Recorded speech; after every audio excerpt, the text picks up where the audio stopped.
Bismillah, alhamdulillah, salatu wassalamu ala rasulillah wa ala alihi wa sahbihi wa man wala. Assalamu alaikum wa rahmatullahi wa barakatuh. Bienvenue dans cette série consacrée à la présentation de l'islam. Nous sommes toujours en train de parler de la croyance musulmane. Nous avons dit que la croyance musulmane peut être résumée en 3 points. La croyance en Dieu, la croyance au prophète. Le troisième point que nous allons aborder dans cette vidéo, qui est la croyance au jour du jugement dernier. On peut commencer ici par cette question. Est-ce que vraiment l'histoire de cette vie, c'est, voilà, nous naissons, ensuite nous vivons, nous mourrons, et ensuite il n'y a rien? Est-ce que c'est ça vraiment le résumé de cette vie? On est, on vit, ensuite on meurt, et ensuite il n'y a rien. Si c'est ça, alors quel est vraiment le secret de ce sentiment profond que nous avons en nous-mêmes que non, en réalité, ça ne peut pas finir comme ça. Ça ne peut pas finir comme ça.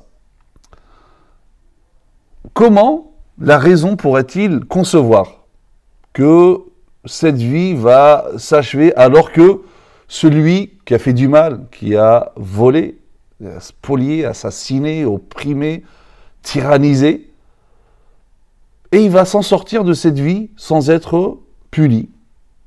Alors qu'au contraire, ou bien au contraire, il va s'en tirer, il va échapper aux lois. Les lois d'ailleurs, peut-être c'est lui-même qui les a faites, et il va s'échapper à cela, alors qu'il aura soumis les gens par le fil de l'épée. Et le fil et par tyrannie. De l'autre côté, donc on voit celui qui a fait du bien, qui a sacrifié ses intérêts pour les autres, par altruisme, sortir de cette vie sans être récompensé, comme il le mérite, comme par exemple, on entend parler du soldat inconnu, et combien il y en a? Ces soldats inconnus, donc qui sortent, et justement, comme on sait, ils sont inconnus, ils n'ont pas été récompensés, ou certains ne sont pas récompensés par pure ingratitude, ou parce que la mort les accueille avant d'avoir leur récompense. Combien des gens ont appelé au bien, et milité pour le bien, milité pour la vérité, mais les injustes, les tyrans, se sont dressés sur leur chemin, les ont opprimés, persécutés, voire même exécutés, alors que les tyrans, leurs bourreaux, sont libres, en sécurité, vivant dans l'opulence.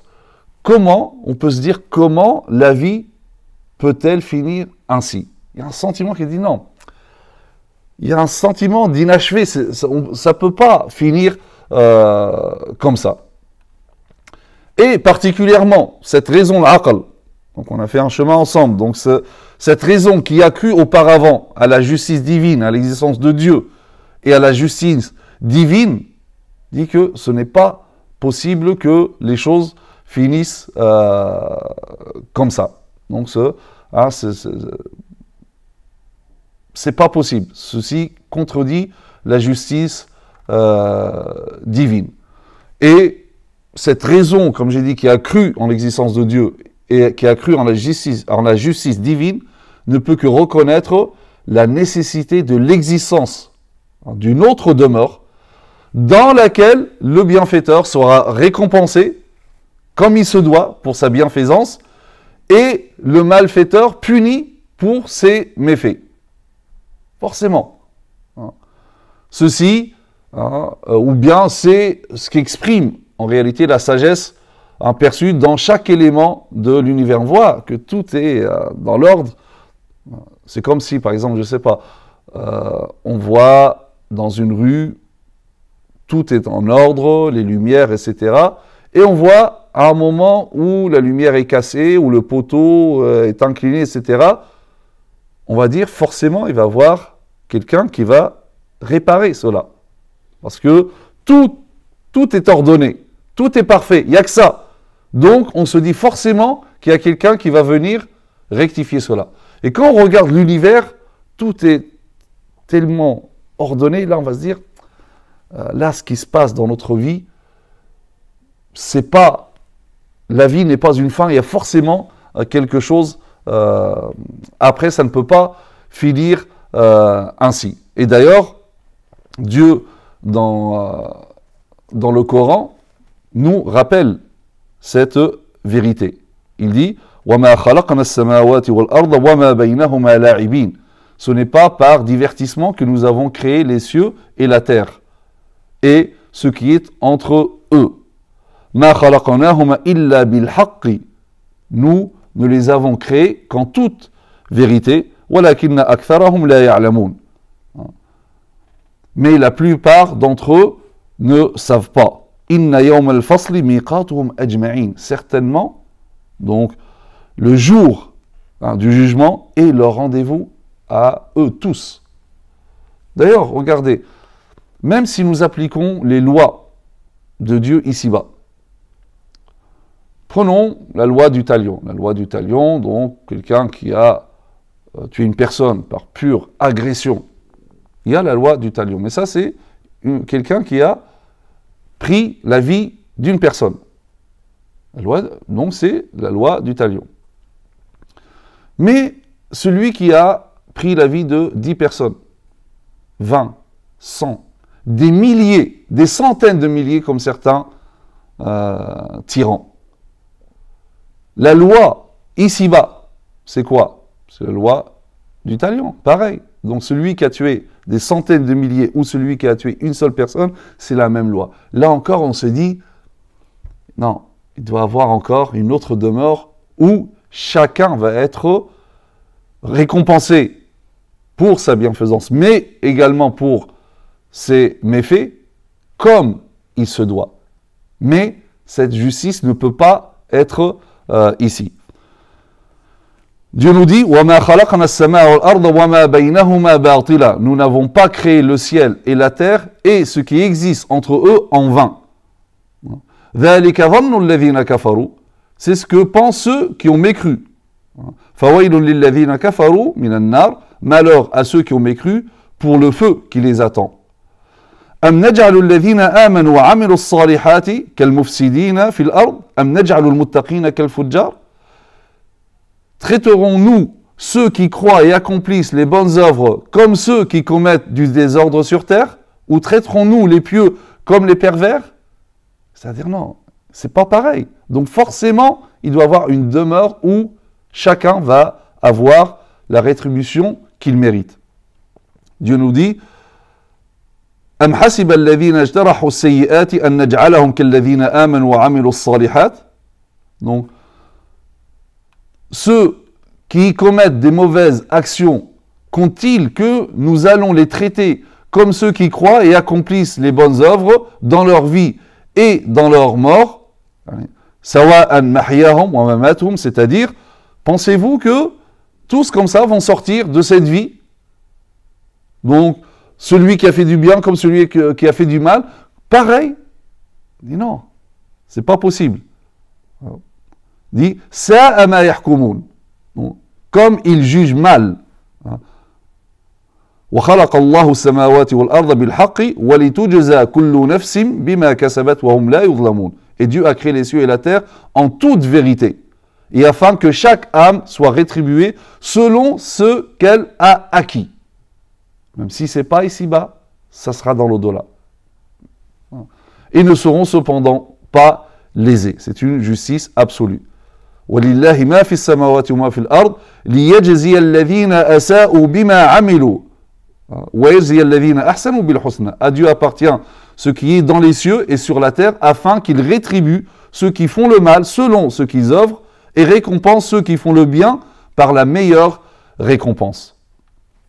Et en réalité, l'histoire finalement de l'homme, de l'être humain dans cette vie, c'est un ensemble de premiers actes, comme dans une pièce de théâtre, mais auquel manque le dénouement.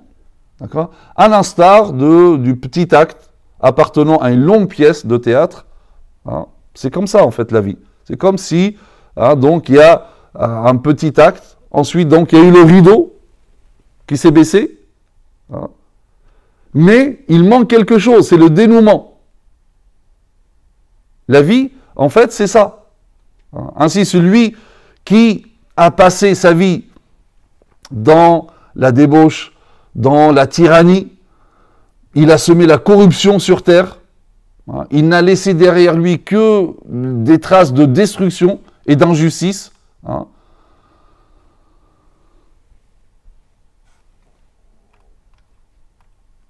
Donc, celui donc, qui a passé sa vie comme ça, il aura vécu une partie de la vie, une partie de sa vie. Comme celui également qui a été opprimé, qui a subi les coups de ce tyran, qui a subi l'injustice des gens, celui qui a été éprouvé dans son corps. Je dis, moi, subhanallah, mais pourquoi moi, voilà, regarde, il regarde autour de lui, il voit les gens en bonne santé, et lui, il n'a pas, cette santé lui fait défaut. Il regarde autour de lui des gens riches, et lui est privé de cela, et jouir des choses dont lui est privé. Tout cela, que ce soit les premiers ou les derniers, n'auront vécu qu'une partie de l'histoire de leur existence. Et c'est là la différence entre un croyant en l'au-delà, il se dit, ça, c'est qu'une partie de la vie. Il y a encore le reste. Hein, certains disent, ouais, mais pourquoi là, c'est injuste, pourquoi moi c'est comme ça, moi, j'ai pas d'argent, j'ai pas ma santé, etc., etc. Le problème, si tu t'arrêtes, si tu penses que la mort, c'est la fin, là, effectivement, tu vas te poser ce genre de questions. Mais lorsque tu crois fermement que la fin ou la mort n'est pas la fin, et que ce que tu as vécu, ce n'est qu'une partie, la première partie de ton existence, la première partie de ton existence. Là, ce que tu vis ici-bas, c'est une partie de ton existence. Et encore, le reste. Donc, ne t'inquiète pas. Donc, effectivement, chacun vit cette première existence, puis le rideau de la mort se baissera sur eux. Mais en réalité, ce rideau de la mort, en fait, il marque l'entracte qui s'intercale entre les deux parties de ton histoire. Donc la mort, c'est vraiment l'entracte qui s'intercale entre les deux parties. Mais, donc ce n'est pas le dénouement. Donc lorsque la mort arrivera, va baisser ce rideau, mais il manque le dénouement. Donc là, c'est juste un entracte. La mort, quand elle baisse le rideau, là, c'est vraiment l'entracte entre deux parties. Mais il n'y a pas... Ce qui manque, là, c'est-à-dire tu as fait, ou tu as vécu ta première partie, là c'est la première partie de cette pièce de théâtre, mais il manque le dénouement. Bien sûr, celui qui, au départ, a accepté, pour sa raison, de ne pas croire en l'existence de Dieu, à plus forte raison, lui, ne croira pas à la seconde partie de l'histoire. Donc, on ne parle pas à celui-là, bien que ça l'interpelle également. Parce que c'est pas possible, quand j'ai dit que chacun, comme ça, sorte, donc que ce soit le bon, le mauvais, le bon sort de cette vie sans être récompensé, le mauvais sans être puni, même n'importe qui, normalement, ça doit l'interpeller, qu'il croit ou qu'il ne croit pas en Dieu. Mais, on peut, ce n'est pas étonnant que celui qui ne croit pas en Dieu rejette l'au-delà. Donc c'est pour ça, il faut commencer par le commencement. Commencer par parler de Dieu et par son existence.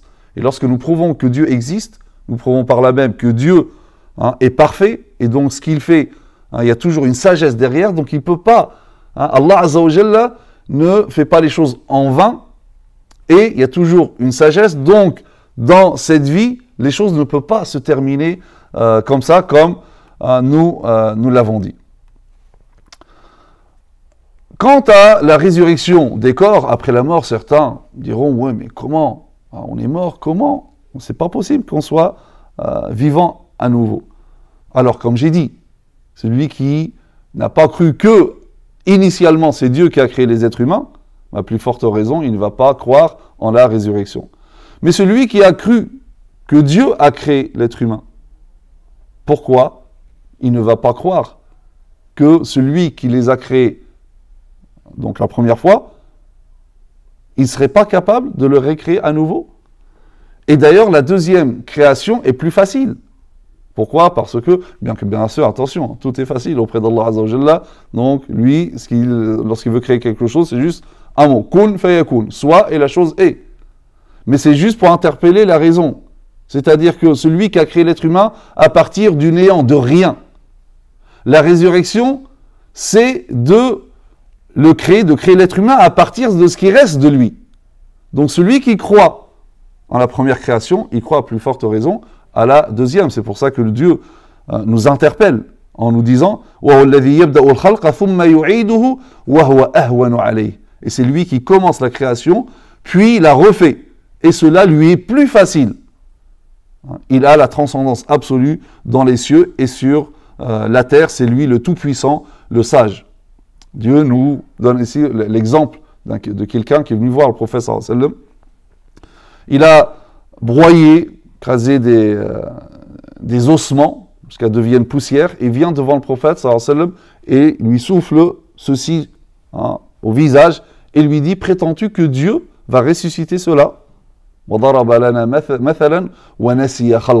Dieu dit, donc il nous dit: l'homme ne voit-il pas que nous l'avons créé d'une goutte de sperme et le voilà devenu un adversaire déclaré. Il cite pour nous un exemple, tandis qu'il oublie sa propre création. Il dit: qui va redonner, donc cet homme qui dit au prophète, qui va redonner la vie à des ossements une fois réduits en poussière? Et là, Dieu lui répond: celui qui les a créés une première fois leur redonnera la vie. Donc celui qui a créé la première fois, il est capable de recréer une deuxième fois. Et c'est là la différence également entre, donc on parle de la croyance en Dieu, c'est que donc en islam, l'être humain, donc cette vie, c'est une vie de labeur, d'action, et il sera ensuite jugé dans l'au-delà pour tout ce qu'il a fait de bien ou de mauvais. Et là, cette croyance, elle est très très importante parce que c'est ce qui fait la différence dans le comportement entre quelqu'un qui sait qu'il va rendre des comptes. Et donc là, il va agir en conséquence parce qu'il sait qu'il va rendre des comptes. Donc il va faire en sorte de faire le bien, éviter tant que possible le mal. Quant à celui qui ne croit en rien, pour lui, cette vie, c'est la fin en même temps. Et donc, pour lui, voilà, je vis, donc il faut profiter. Comme on dit, on vit qu'une fois, donc il faut profiter. Oui, mais aussi, on ne meurt qu'une fois, et cette mort, il faut la préparer. C'est ça la différence. Donc celui qui se dit, il n'y a rien derrière, donc son objectif dans la vie, ça sera le pouvoir d'amasser les biens, quitte à opprimer, quitte à faire des injustices, etc. Parce que lui, ce qu'il voit, c'est ici-bas, il n'y a rien derrière. Donc son objectif, il est mondain. Pour ça, Dieu nous dit: أَرَأَيْتَ الَّذِي يُكَذِّبُ بِالدِّينِ فَذَلِكَ الَّذِي يَدُعُّ الْيَتِيمَ وَلَا يَحُضُّ عَلَى طَعَامِ الْمِسْكِينِ. Vois-tu celui qui nie, qui ne croit pas au jour du jugement? فَذَلِكَ الَّذِي يَدُعُّ الْيَتِيمَ. Celui-là, c'est celui qui délaisse l'orphelin et qui n'incite pas فَذَلِكَ الَّذِي يَدُعُّ الْيَتِيمَ وَلَا يَحُضُّ عَلَى طَعَامِ الْمِسْكِينِ. Et il n'encourage pas à aider et à nourrir les démunis. Parce que finalement, s'il ne croit pas, pourquoi je le ferais? L'être humain a toujours besoin d'une motivation pour faire quoi que ce soit. Je vais nourrir des pauvres, je vais faire preuve de compassion vis-à-vis d'un orphelin, soit ça me procure quelque chose de matériel, c'est-à-dire, non, je ne sais pas, peut-être de l'ostentation, je vais faire croire que je suis quelqu'un de bien, j'en ai besoin, ça, pour, je ne sais pas, raison politique ou financière, etc. Ou même pour se sentir bien. Il y a toujours une motivation. Sinon, s'il n'y a pas de récompense, je dis, mais pourquoi je le ferais, moi, ça? Si vraiment, il n'y a aucune récompense par rapport à moi, pourquoi je vais le faire? Alors que celui qui croit au jour du jugement dernier, dit, je le fais parce que, je le fais pour l'au-delà, parce que je sais que je vais être récompensé, et d'ailleurs, si je ne le fais pas, je vais rendre des comptes parce que je n'ai pas nourri le plus pauvre et je n'ai pas été compatissant vis-à-vis de l'orphelin. Donc voilà la croyance au jour du jugement dernier en tant qu'élément de la croyance musulmane. أقول قولي هذا واستغفر الله لي ولكم وسبحانك اللهم وبحمدك نشهد أن لا إله إلا أنت نستغفرك ونتوب إليك وصلي اللهم على سيدنا محمد وعلى آله وصحبه وسلم تسليما والسلام عليكم ورحمة الله وبركاته.